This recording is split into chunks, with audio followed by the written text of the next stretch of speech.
क्या आप जानते हैं कि कोविड से पहले जिस आयुष्मान खुराना का नाम ही बॉक्स ऑफिस पर हिट की गारंटी था, उनकी हालिया फिल्म पति पत्नी और वो दो ने ओपनिंग वीकेंड पर सिर्फ 15 करोड़ कमाए हैं।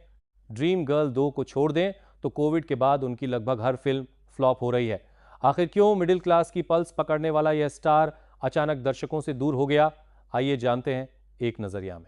कोविड के बाद दर्शकों के बिहेवियर में एक बहुत बड़ा साइकोलॉजिकल बदलाव आया है। लॉकडाउन के दौरान मिडिल क्लास परिवारों ने ओटीटी पर कंटेंट देखने की आदत डाल ली। इसका सीधा नुकसान आयुष्मान की फिल्मों को उठाना पड़ा।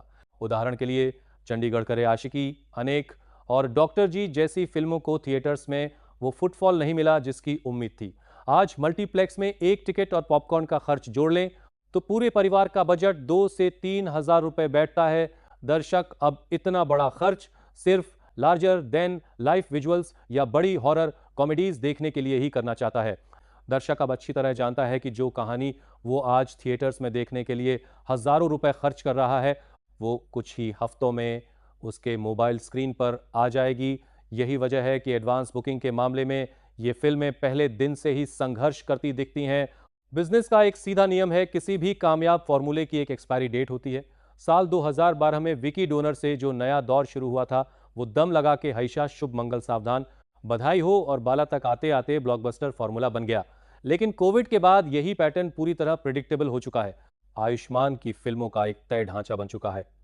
एक छोटा शहर, समाज की कोई ऐसी समस्या या बीमारी जिसके बारे में खुलकर बात ना की जाती हो, हीरो के कुछ देसी दोस्त और क्लाइमैक्स में एक लंबा भावुक मोरल लेक्चर। हालिया रिलीज पति पत्नी और वो दो में भी दर्शकों को वही पुरानी शादीशुदा जिंदगी के झंझट और घिसे पिटे चुटकुले मिले जो वो पहले भी कई बार देख चुके हैं। जब दर्शक ट्रेलर देखकर ही पूरी फिल्म की कहानी और उसके अंत का अंदाजा लगा लेता है तो वो टिकट खिड़की पर नहीं जाता। जब तक कहानी में कोई बड़ा सरप्राइज एलिमेंट ना हो, तब तक आज की अवेयर ऑडियंस को थिएटर्स तक खींचना नामुमकिन हो चुका है। ऐसा नहीं है कि आयुष्मान ने इस पैटर्न को तोड़ने की कोशिश नहीं की। साल 2022 में आई एन एक्शन हीरो उनके करियर की सबसे स्टाइलिश और बेहतरीन फिल्मों में से एक थी। लेकिन यहां ट्रेड और डिस्ट्रीब्यूशन सर्किट की एक कड़वी सच्चाई सामने आई, जिसे हम ब्रांड मिसमैच कहते हैं। दर्शकों ने आयुष्मान को सोशल कॉमेडी के कॉमन मैन वाले टैग में इस कदर बांध दिया था कि जब उन्होंने एक एक्शन स्टार का अवतार अपनाया तो दर्शकों ने उन्हें स्वीकार ही नहीं किया।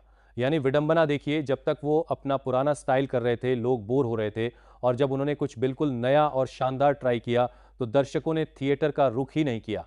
आयुष्मान खुराना एक बेहद वर्सेटाइल अभिनेता हैं, लेकिन आज के दौर में टिके रहने के लिए उन्हें इस स्मॉल टाउन बॉय वाले कंफर्ट जोन को हमेशा के लिए छोड़ना होगा। उन्हें अंधाधुन जैसी किसी कल्ट डार्क थ्रिलर या किसी बेहद इंटेंस ग्रे शेड कैरेक्टर के साथ खुद को पूरी तरह री इन्वेंट करना पड़ेगा, क्योंकि सिनेमा का मिजाज बदल चुका है। एज ए सिनेमा लवर, आपको क्या लगता है, क्या आयुष्मान का ये दौर एक परमानेंट क्राइसिस है या वो एक जबरदस्त कमबैक करेंगे? अपना नजरिया नीचे कमेंट्स में जरूर साझा करें और सिनेमा के ऐसे ही इन डेप्थ बिजनेस एनालिसिस के लिए एक नजरिया को फॉलो करना न भूलें।